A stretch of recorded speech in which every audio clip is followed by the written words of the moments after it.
ಆರೋಗ್ಯ ಸಮಸ್ಯೆ ಅಥವಾ ವೈಯಕ್ತಿಕವಾಗಿ ಯಾವುದೋ ಸಮಸ್ಯೆ ಅನ್ನದ ಹೊರತು ಯಾರಾದ್ರೂ ನಾನು ಈ ಕಾರ್ಯಕ್ರಮಕ್ಕೆ ಹೋಗ್ಲಿಕ್ಕೆ ಆಗೋದಿಲ್ಲ ಅಂತ ಹೇಳೋದು ಸರಿನಾ ತಮ್ಮ ಪ್ರಕಾರ ಅಂತ ಪ್ರಶ್ನೆ ಮಾಡ್ತಿರೋದು ಯಾರು ಇವತ್ತು? ಪ್ರಶ್ನೆ ಏನಂತ ಮಾಡ್ತಿರೋದು? ಅವ್ರು ಬರ್ದಿರೋ ಪತ್ರ ಏನು? ಉಸ್ತುವಾರಿ ಸಚಿವ ಜಮೀರ್ ಅವ್ರ ಮ್ಯಾಟ್ರಿಗೆ ಹೋಗೇ ಇಲ್ಲ. ನಿಮ್ಮ ಅಭಿಪ್ರಾಯವನ್ನ ಕೇಳ್ತಾ ಇರೋದು. ನಾನು ಹೇಳಿದ್ದು ನಾನಿನ್ನೂ ಜಮೀರ್ ಅವ್ರ ಮ್ಯಾಟ್ರಿಗೆ ಸಿಂಪಲ್ ಜಾಸ್ತಿ ಆಯ್ತು, ತುಂಬಾ ಜಾಸ್ತಿ ಆಯ್ತು. ಮುಸ್ಲಿಂ ಮುಖಂಡನಾಗಲ್ಲ, ಇವತ್ತು ಜಮೀರ್ ಅವ್ರ ಪರವಾಗಿ ಮಾತಾಡಕ್ಕೆ ರಜಾಕ್ ಅವ್ರನ್ನ ಕರೆಸಿದ್ದೀವಿ ಅಂತ. ಮನೆಯಲ್ಲಿ ಪ್ರೈವೇಟ್ ಪ್ರೋಗ್ರಾಮ್ ಇದೆ, ಮದುವೆ ಇದೆ, ಬಿಟ್ಟು ಇವತ್ತು ಬಂದಿದ್ರಿ ಯಾಕೆ ಅಂದ್ರೆ ಇದು ಜಮೀರ್ ಅವ್ರ ಪರವಾಗಿ ಮಾತಾಡ್ಬೇಕಾಗಿದೆ ಅಲ್ಲ ಅಂತ ಹೇಳ್ಬಿಟ್ಟು ಎಂಥ ಘನಕಾರ್ಯ ಮಾಡಿದ್ಯಪ್ಪ. ಪ್ರಶ್ನೆ ಮಾಡ್ತಿರೋರು ಯಾರು? ಆರ್ ಅಶೋಕ್ ರವರು ದೇಶದ್ರೋಹಿ ಅಂತ ಬಿರುದು ಕೊಟ್ಬಿಟ್ಟಿದ್ದಾರೆ. ಕಾರ್ಕಳ MLA ನಮ್ಮ ಸುನೀಲ್ ಕುಮಾರ್ ಅವರು. ಇವಾಗ ನಾನೊಂದು ಪ್ರಶ್ನೆ ಇವ್ರಿಗೆ ಮಾಡ್ತೀನಿ, ಇವ್ರಿಗೆ ನೈತಿಕತೆ ಇದೆಯಾ? ಇವತ್ತು ನಮ್ಮ ತ್ರಿವರ್ಣ ಧ್ವಜದ ಬಗ್ಗೆ ಮಾತಾಡುವ ನೈತಿಕತೆ ಇದೆಯಾ ಈ ಬಿಜೆಪಿನವರಿಗೆ? 2002 1950ರಿಂದ 2002 ವರೆಗೆ ಧ್ವಜಾರೋಹಣವೇ ಮಾಡಿಲ್ಲ ಇವರು. ನೀವು ಮಹಾನ್ ಸುಳ್ಗಾರ, ನೀವು ಬಹಳ ಸುಳ್ಗಾರ ಇದ್ದಂಗಿದ್ದಾರೆ ಇವರು. ಬಿಜೆಪಿ ಅವರು 100% RSS ಹೆಡ್ ಕ್ವಾರ್ಟರ್ಸ್ ಮೇಲೆ RSS ಅಂತ ಹೇಳಿ ಸರ್. ಬಿಜೆಪಿ ಬಿಜೆಪಿ RSS ತಮ್ಮವರಲ್ಲ ಅಂತ ಹೇಳ್ಬಿಡ್ಲಿ ಒಂದ್ಸಲ. ಸರಿ, ನಮ್ಮ RSS ಅಂತ ಹೇಳಿ ವಿಶ್ವೇಶ್ವರ ಹೆಗಡೆ ಕಾಗೇರಿ ಅವರು ಸದನದಲ್ಲಿ ಕೂತ್ಕೊಂಡು ಕೇಳಿಸ್ಕೊಂಡು ಸುಮ್ನೆ ಕೂತಿದೀವಿ ನಾವು. ಈಶ್ವರಪ್ಪ ಹೇಳಿದ್ರಲ್ಲ, ನಾವು ಕೆಂಪುಕೋಟೆ ಮೇಲೆ ಕೇಸರಿ ಧ್ವಜ ಹಾರಿಸ್ತೀವಿ ಅಂತ. ಅವತ್ತಿನ ಪಕ್ಷದಿಂದ ತೆಗೆದಾಕ್ಬಿಟ್ರ. ಇವತ್ತು ಎಷ್ಟೊಂದು ಪ್ರೀತಿ, ಪ್ರೇಮ, ದೇಶಭಕ್ತಿ. ಇವರಿಂದ ನಾವು ದೇಶಭಕ್ತಿಯ ಸರ್ಟಿಫಿಕೇಟ್ ತಗೋಬೇಕಾ? ಸರಿ, ಇವರಿಂದ ನಾವು ಕಲಿಬೇಕಾ ದೇಶಭಕ್ತಿ? ಇವ್ರ ತಾತ ಮುತ್ತಾದಿದ್ರು ಹೇಳಿಗಳ ತರ ಓಡೋಗ್ಬಿಟ್ರು. ಸ್ವಾತಂತ್ರ್ಯದ ಹೋರಾಟದಲ್ಲಿ ಒಬ್ಬ RSS ಯಾವನಾದ್ರೂ ಇದ್ರೆ ನನ್ ಮುಂದೆ ಹೇಳಿ ನೋಡೋಣ. ಸರಿ, ಎಂತ ಅವೇಗ್ ಮಾತಾಡ್ತೀಯೋ ಬೇಕು ನನ್ನ ಮಗನೇ. ತಗದು ಮಕ್ಕದ ಮೇಲೆ ಬಿಟ್ಟೆ ಅಂದ್ರೆ ತಲೆ ಒಳ್ಳೆ ಚೆಂಡೋದಂಗ್ ಹೋಯ್ತಿರ್ಬೇಕು.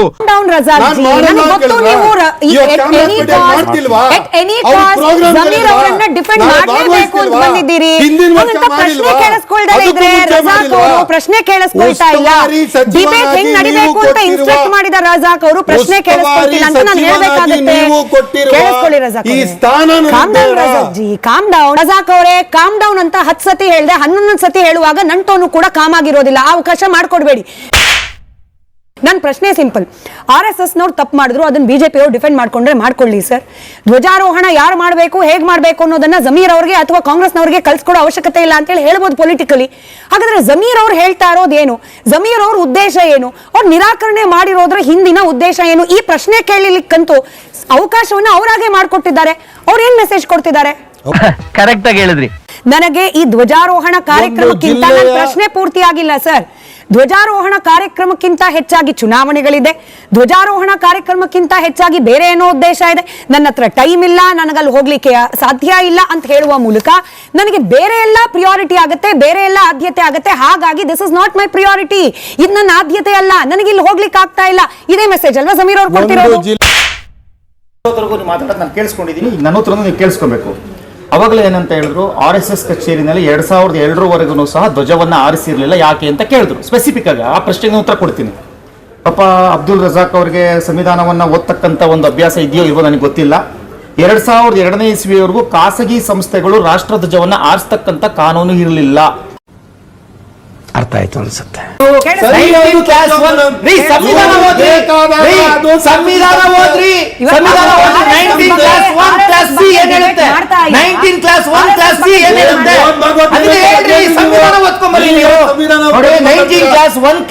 ಪ್ರಕಾರ ಯಾವುದೇ ಸಂಘ ಸಂಸ್ಥೆಗಳು ರಿಜಿಸ್ಟ್ರೇಷನ್ ಆಗ್ತಕ್ಕಂತ ಅವಶ್ಯಕತೆ ಇಲ್ಲ.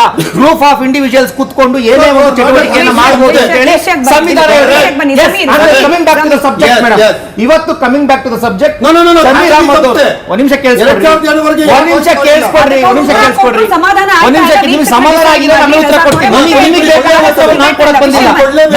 ಜನರು ಕಾರ್ಯಕ್ರಮ ಯಾರು ನೋಡ್ತಿರ್ತಾರೋ ಅವ್ರಿಗೆ ಸಮಾಧಾನ ಆಗ್ತಕ್ಕಂಥ ಉತ್ತರ ಬಂದಿರ್ತಕ್ಕಂಥದ್ದು. ಕೇಳಿಸ್ಕೊಡ್ರಿ, ಒಂದ್ ನಿಮಿಷ. ನಿಮ್ ಪ್ರಶ್ನೆ ಕೇಳಿದ್ರೆ ಉತ್ತರ ಕೊಡ್ತೀನಿ, ಕೇಳಿಸ್ಕೊಡ್ರಿ. ಈಗ ಅಕಸ್ಮಾತ್ ನನಗೆ ಮೇಡಮ್ ನಾನೊಬ್ಬ ಈ ದೇಶದ ಒಬ್ಬ ಮಣ್ಣಿನ ಮಗ, ಈ ದೇಶವನ್ನ ಒಂದು ದೇವರು ಅಂತ ಪೂಜಿಸ್ತಕ್ಕಂಥವ್ನು, ಈ ದೇಶದ ಮೇಲೆ ಅತಿ ಹೆಚ್ಚು ನಂಬಿಕೆ ಇಟ್ಕೊಂಡಿರ್ತಕ್ಕಂಥವ್ನು, ಈ ದೇಶವನ್ನ ಪ್ರೀತಿಸ್ತಕ್ಕಂಥವ್ನು. ಇಟ್ ಮೇ ಬಿ ನನಗೆ ಅವಕಾಶ ಏನಾದ್ರು ಬಂದ್ಬಿಟ್ಟಿದ್ರೆ, ರಾಷ್ಟ್ರ ಧ್ವಜಾರೋಹಣ ಮಾಡ್ತಕ್ಕಂಥ ಅವಕಾಶ ಏನಾದ್ರು ಬಂದ್ಬಿಟ್ಟಿದ್ರೆ, ನಾನು ಎಂತಹ ಕೆಲಸನೇ ಇರಲಿ ಬಂದು ಬದಿಗೊತ್ಬಿಟ್ಟು ಹೋಗ್ಬಿಡ್ತಾ ಇದ್ದೆ ಮೇಡಮ್. ಯಾಕೆ ಜಮೀರ್ ಅಹಮದ್ ರವರು ಈ ಒಂದು ಕಾರ್ಯಕ್ರಮದಿಂದ ಹಿಂದೆ ಬಂದ್ರು ಅಂತಕ್ಕಂಥದನ್ನ ಅವರು ಸ್ಪಷ್ಟಪಡಿಸಬೇಕು. ಒಂದು ಮತ್ತೆ ಇವ್ರಿಗೆ ಇದಕ್ಕಿಂತ ಜಾಸ್ತಿ ಏನಂತಂದ್ರೆ BBMP ಚುನಾವಣೆ ಬರ್ತಾ ಇದೆಯಂತೆ, ಅದಕ್ಕೋಸ್ಕರ ಅವ್ರು ಜವಾಬ್ದಾರಿ ಮಾಡಕ್ ಆಗೋದಿಲ್ವಂತೆ. ಚುನಾವಣೆ ಬರೋದು ಮುಂದಕ್ಕಿದೆ ಮೇಡಮ್, ಇನ್ನು ಅನೌನ್ಸ್ ಆಗಿಲ್ಲ. ಈಗ 2 ದಿವಸದ ಧ್ವಜಾರೋಹಣ ಮಾಡಕ್ಕೆ ಏನಾಗಿತ್ತು, ಇವರಿಗೆ ಏನ್ ಸಮಸ್ಯೆ ಆಗಿತ್ತು ಅಂತಕ್ಕಂಥದ್ದು ಒಂದು ಆ ಪ್ರಶ್ನೆ ಎಲ್ಲರಲ್ಲೂ ಕಾಡ್ತಾ ಇದೆ. ಕರೆಕ್ಟ್ ಆಗಿ ಹೇಳ್ತಿದ್ದೀರಾ ನೀವು. ನಾನು ಅಬ್ದುಲ್ ರಜಾಕ್ ಅವ್ರ ಪರವಾಗಿ ಬಂದಿದ್ದಾರೆ ಅಂತ ಹೇಳ್ತಾ ಇದ್ದಾರೆ. ನಾನು ಕಾಂಗ್ರೆಸ್ ನಲ್ಲಿ ಕೇಳ್ಕೊಂತಾ ಇದ್ದೀನಿ, ಇವತ್ತೇನಾದ್ರೂ ನೀವು ಯಾವಾಗ್ಲೂ ಸಹ ರಾಷ್ಟ್ರಭಕ್ತಿ, ಯಾವ್ದೋ ಒಂದು ಸಂವಿಧಾನ ಪುಸ್ತಕ ಎಲ್ಲವನ್ನು ಹೇಳ್ತಿರಲ್ಲ. ನಿಮಗೇನಾದ್ರೂ ರಾಷ್ಟ್ರ ಪ್ರೇಮ ಇದ್ರೆ, ಸಂವಿಧಾನದ ಮೇಲೆ ನಂಬಿಕೆ ಇದ್ರೆ, ಇವತ್ತು ಜಮೀರ್ ಅಹಮದ್ ಅವ್ರನ್ನ ಆಚೆ ಇಡಿ. ಇದೊಂದು ಸ್ಪಷ್ಟವಾಗಿ ರಾಷ್ಟ್ರಧ್ವಜಕ್ಕೆ ಮಾಡಿರ್ತಕ್ಕಂಥ ಅಪಮಾನ, ಸ್ಪಷ್ಟವಾಗಿ ರಾಷ್ಟ್ರಧ್ವಜಕ್ಕೆ ಮಾಡಿರ್ತಕ್ಕಂಥ ಅಪಮಾನ. ಸುಮ್ಮನೆ ನೋಡ್ರಿ, ಇಡೀ ಇತಿಹಾಸದಲ್ಲಿ ಯಾವ ಒಬ್ಬ ವ್ಯಕ್ತಿನೋ, ಯಾವ ಒಬ್ಬ ಶಾಸಕ, ಯಾವ ಒಬ್ಬ ಮಂತ್ರಿ ರಾಷ್ಟ್ರಧ್ವಜವನ್ನು ಆರಿಸೋದಿಲ್ಲ ಅಂತ ಹೇಳಿರಲಿಲ್ಲ. For the first time Zameer Ahmed ಹೇಳಿದ್ದಾರೆ. For the first time. ಇದಾಗಿ ರಾಷ್ಟ್ರ ಪ್ರೇಮ, ಇದು ದೇಶ ಏನ್ ಹೇಳ್ತಾ ಇದ್ದಾರೆ? Zameer Ahmed what message is giving? ಏನ್ ಕೊಡ್ತಾ ಇದ್ದಾರೆ? ಏನ್ ಕೊಡ್ತಾ ಇದ್ದಾರೆ? ಏನ್ ಮೆಸೇಜ್ ಕೊಟ್ಟಿದ್ದಾರೆ? ಜಮೀರ್ ಅಹಮದ್ ಅವರು ಏನ್ ಮೆಸೇಜ್ ಅನ್ನ ಕೊಟ್ಟಿದ್ದಾರೆ?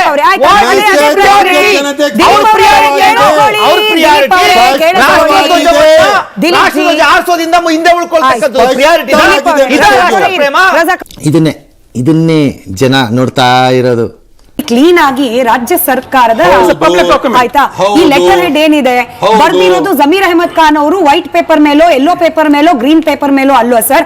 ಅವರಿಗೆ ಏನ್ ಜವಾಬ್ದಾರಿ ಕೊಡ್ಲಾಗಿದೆ ಸಚಿವರು ಅಂತ ಹೇಳಿ, ಆ ಜವಾಬ್ದಾರಿ ಸ್ಥಾನದಲ್ಲಿ ನಿಂತ್ಕೊಂಡು ಸರ್ಕಾರದ ಲೆಟರ್ ಹೆಡ್ ನಲ್ಲಿ ಬರ್ದಿರುವಾಗ, ಒಂದೇ ನಿಮಿಷ ಸರ್, ಇಟ್ನಾಳ್ ಸರ್ ಏನ್ ಹೇಳ್ತಿದ್ದಾರೆ, ಹಿಂಗ ಬರೆಯೋದ್ರ ಬದಲು ನನಗೆ ರಾಷ್ಟ್ರ ಧ್ವಜಾರೋಹಣ ಅವಕಾಶ ಸಿಗ್ತಾ ಇರೋದು ನನಗೆ ತುಂಬಾ ಖುಷಿ ಇದೆ. ಬಟ್ ಅನಿವಾರ್ಯವಾಗಿ ಕೇಳಿಸ್ಕೊಳ್ಳೋಕೆ ರೆಡಿ ಇಲ್ಲ ಅಂದ್ರೆ ರಜಾಕ್ ಅವರೇ, ನಾನು ಕೇಳಿದ ಪ್ರಶ್ನೆ ನಾನು ನಿಮಗೆ ಕೇಳಬೇಕಾಗುತ್ತೆ. ಡಿಬೇಟ್ ಮಾಡ್ತಿರೋದೇನಕ್ಕೆ? ನೀವು ಕಿರ್ಚ್ಲಿ ಅಂತಲ್ಲ ರಜಾಕ್ ಅವರೇ, ಇಲ್ಲಿ ಬಂದಿರೋದು ಕೇವಲ ಮಾತನಾಡಕ್ಕಲ್ಲ, ಬೇರೆಯವ್ರು ಮಾತನಾಡೋದನ್ನ ಕೇಳಿಸ್ಕೊಳ್ಳೋಕು ಕೂಡ ನಿಮಗೆ ಗೊತ್ತಿದೆ. 1000 ಡಿಬೇಟ್ ಮಾಡಿದಿರಿ. ಪೂರ್ತಿ ಪ್ರಶ್ನೆ ಕೇಳಿಸ್ಕೊಳ್ಳಿ. ಇಲ್ಲಿ ಗೌರವ ಪೂರ್ವಕವಾಗಿ ನಾನು ಈ ಕಾರ್ಯಕ್ರಮದಲ್ಲಿ ಬರ್ಲಿಕ್ಕೆ ಆಗೋದಿಲ್ಲ ಅನ್ನೋದನ್ನ ಸೂಚಿಸ್ತಿದ್ದೀನಿ. ಇದ್ರ ಬಗ್ಗೆ ನನಗೆ ವಿಷಾದ ಇದೆ. ದಯವಿಟ್ಟು ಬೇರೆ ಯಾರಿಗಾದ್ರೂ ಈ ಜವಾಬ್ದಾರಿಯನ್ನ ನೀಡಿ ಅಂತ ಬರೀಲಿಕ್ಕೂ ಕೂಡ ಜಮೀರ್ ಅಹಮದ್ ಖಾನ್ ಅವರಿಗೆ ಅವಕಾಶ ಇತ್ತು. ಅವ್ರಿಗೆ ಕನ್ನಡ ಬರಲಿಲ್ಲ, ಕನ್ನಡ ಬರಲ್ಲ ಅಂದ್ರೆ ಸರ್ ಇದನ್ನ ಟೈಪ್ ಮಾಡಿದಾರಲ್ಲ, ಇದನ್ನ ಟೈಪ್ ಮಾಡಿರುವ ಅಸಿಸ್ಟೆಂಟೇ ಮಾಡಬಹುದಾಗಿತ್ತು. ಕೊಟ್ಟಂತ ಅವಕಾಶವನ್ನ ಆಗಸ್ಟ್ 15 ಧ್ವಜಾರೋಹಣ ಮಾಡಿ ಬಂದು ನೆಕ್ಸ್ಟ್ ಡೇ ಪತ್ರಿಕಾ ಒಂದು ಗೋಷ್ಠಿ ಕರೆದು, ಮಾಧ್ಯಮದವ್ರನ್ನ ಕರೆದು ನನಗೆ ಆಸಕ್ತಿ ಇಲ್ಲ, ನಾನು ಬಿಡ್ತಾ ಇದ್ದೀನಿ ಅಂತ ಹೇಳಿದ್ರೆ ನೀ ದೊಡ್ಡ ವ್ಯಕ್ತಿ ಆಗ್ತಿದ್ದ ಜಮೀರ್ ಅಣ್ಣ. ನೀ ಎಷ್ಟೇ ಆದ್ರೂ ನೀನು ದೇವೇಗೌಡರು ಮತ್ತೆ ನಮ್ಮ ಕುಮಾರಣ್ಣ ಅವರ ಶಿಕ್ಷೆ, ನೀವ್ ಈ ರೀತಿ ಮಾಡಬಾರ್ದಿತ್ತು. ಅಕ್ಷಮ್ಯ ಅಪರಾಧ ಇದು. ನಾನು ಒಬ್ಬ ಕನ್ನಡಿಗನಾಗಿ, ಭಾರತೀಯನಾಗಿ ನಿಮ್ಮ ಯಾಕೋ ನನ್ಗೆ ಟಾರ್ಗೆಟ್ ಮಾಡಿದ್ಯಾ? ನಾನು ನಿನ್ಗೇನ್ ಅನ್ಯಾಯ ಮಾಡಿದೀನೋ ಹೇಳ್ಕಂದ.